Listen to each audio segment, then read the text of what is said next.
নমস্কার, আমি কালাচাঁদ দাস। এইমাত্র আমি দমদম শিল্পাঙ্গন বাংলা স্বল্প দৈর্ঘ্যের ছবিতে অভিনয় করতে ইচ্ছুক প্রচুর নবাগত ছেলে ও মেয়ে চাই।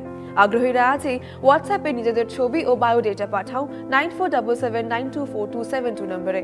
আগ্রহীরা 9477924272 নম্বরে শুধুমাত্র হোয়াটসঅ্যাপের মাধ্যমেই নিজেদের ছবি ও বায়োডেটা পাঠাও, কেউ ফোন করবে। নমস্কার, আমি কালাচাঁদ দাস।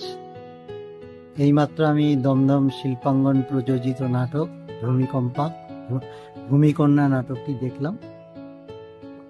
নাটকটিতে সাপুড়েদের জীবনী, বিশেষ করে আদিবাসী সমাজের এই সমস্ত দিকগুলো তুলে ধরা হয়েছে। নাটকটি সব দিক থেকে চেষ্টা করা হয়েছে যে মানে তাদের জীবন কাহিনীগুলোকে তুলে ধরা। মোটামুটি ভালোই লেগেছে আমার।